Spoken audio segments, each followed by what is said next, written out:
Fala moçada, sou o professor Luiz Felipe, professor de Geografia do Colégio Oficina do Estudante, e hoje estamos aqui para mais uma dica, mais uma videoaula com um assunto bastante interessante, especialmente nesse momento em que, por conta da pandemia trazida pelo coronavírus, estamos cada vez mais mergulhados nesse ciberespaço, nesse mundo digital virtual das telecomunicações, que nos dá uma sensação aparente de liberdade, ao mesmo tempo de vigilância, de controle, encarando, não é, marcas bastante tristes e lamentáveis de mortes trazidas pela pandemia e também uma crise que já se anuncia econômica, social e política, não é, que vai levar um bom tempo até que realmente consiga se resolver para que a gente possa finalmente voltar a algo aí que possa ser considerado uma normalidade, não é? Algo que possa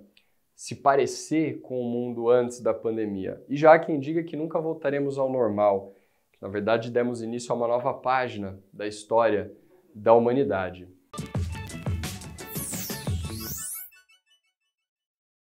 Trouxe termos então hoje para uma aula mais interdisciplinar, trazendo a geografia, trazendo um pouco da sociologia também e da filosofia, termos importantes que podem aparecer nos vestibulares e que são comentados aí pelas mídias, pelos canais de comunicação, pelos portais de notícias, a necropolítica e a biopolítica, que apesar de parecerem meio opostas, meio antagônicas, na verdade são complementares.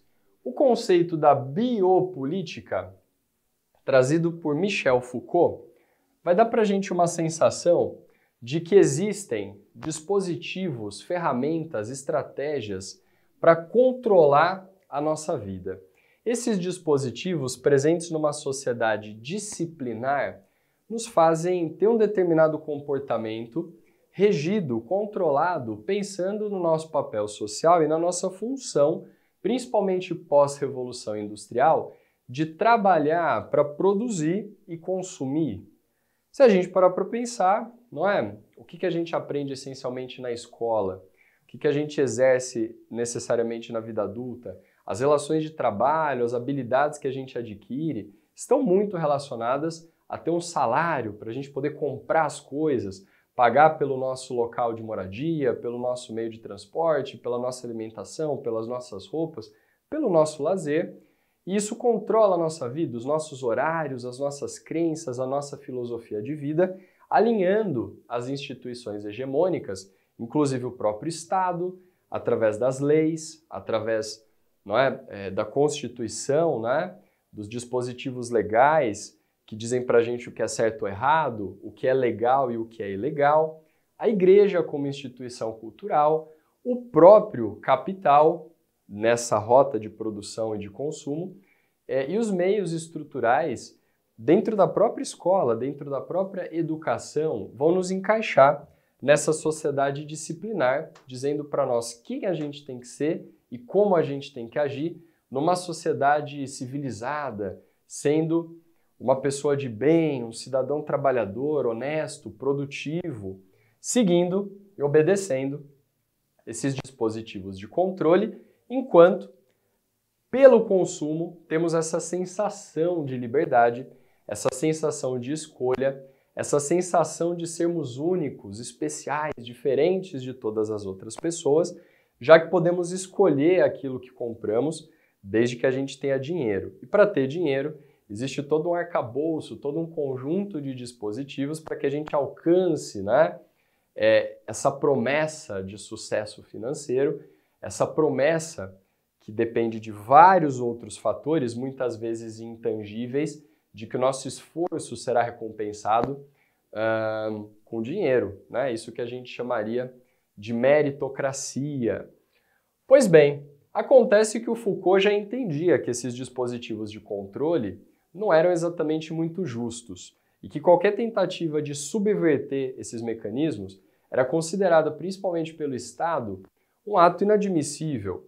E os massacres, os extermínios, as guerras, os genocídios, como no caso do fascismo, do nazismo, os massacres na época da União Soviética stalinista, mesmo toda a opressão na China durante o maoísmo, toda essa intervenção dos Estados Unidos no Oriente Médio, no Norte da África, nas ditaduras aqui da América Latina, todas foram para evitar que esses dispositivos de controle fossem superados e que essa sociedade disciplinar se mantivesse controlando a população trabalhadora, obediente e grata por ter no capitalismo alguma liberdade na hora de consumir, de comprar, de ter conforto e aceitar com bastante resignação essa estrutura de controle de biopolítica, controle da vida, não é? O exercício do poder sobre o indivíduo e, mais do que isso, sobre toda a sociedade, sobre todo o conjunto de pessoas que, apesar de serem diferentes, seguem as mesmas regras, embora com pequenas variações. Muito bem, Foucault, trazendo o conceito da biopolítica, inspirou um filósofo contemporâneo, lá de Camarões, portanto do continente africano, chamado Achille Mbembe. Achille Mbembe vai trazer para nós um conceito diferente, que se inspirou muito em Foucault, mas o conceito da necropolítica.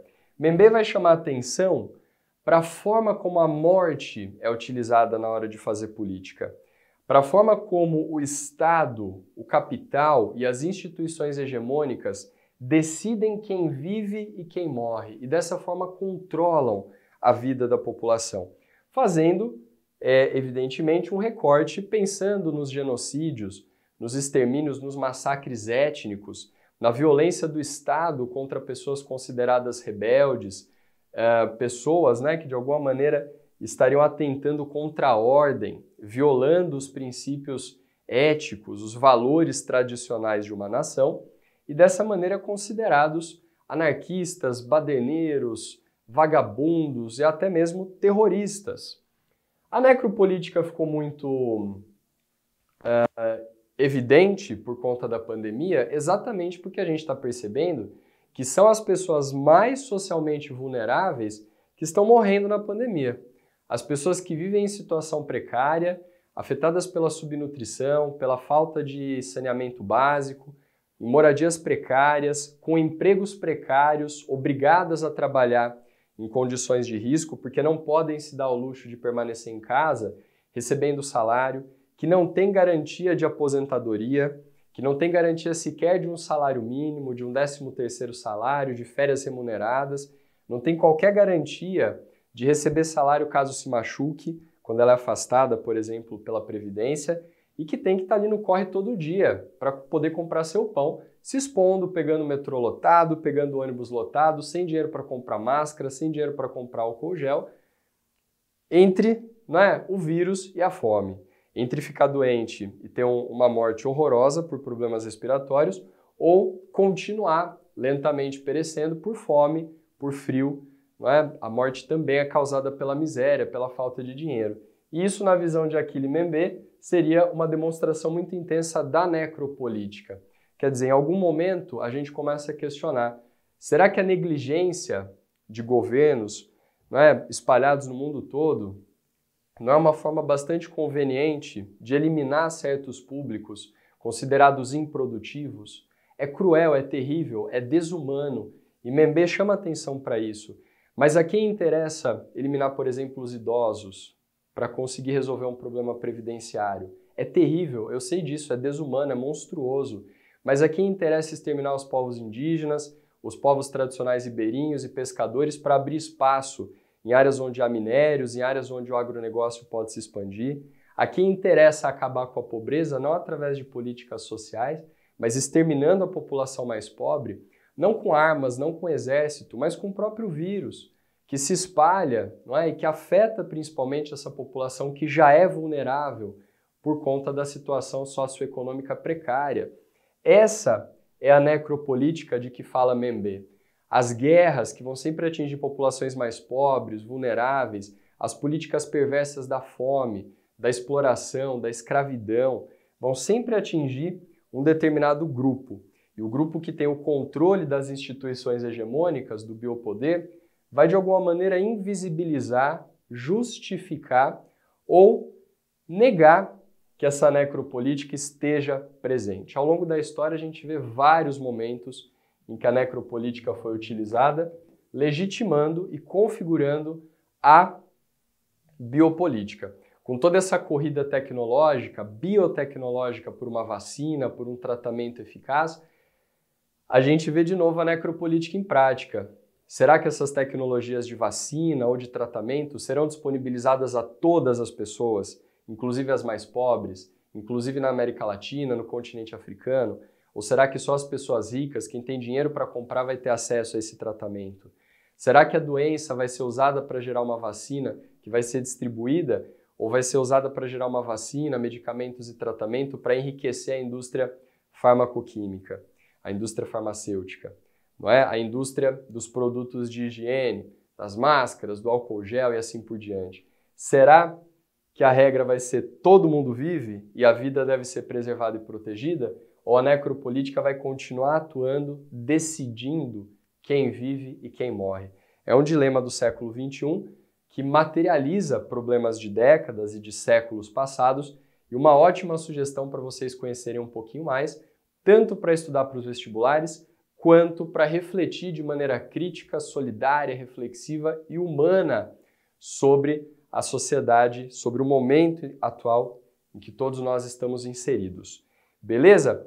Uma outra dica, pessoal, se inscreve aí no canal para não perder as aulas. Caso você tenha dúvidas, questionamentos ou sugestões, usa aí o campo de perguntas que a gente responde para você. E pega lá outra aula em que eu falo um pouquinho sobre globalização e pandemia. É um complemento muito interessante sobre os assuntos que a gente abordou nesta aula sobre a necropolítica e a biopolítica. Beleza? Muito obrigado por acompanhar, um abraço para vocês e até a próxima, pessoal!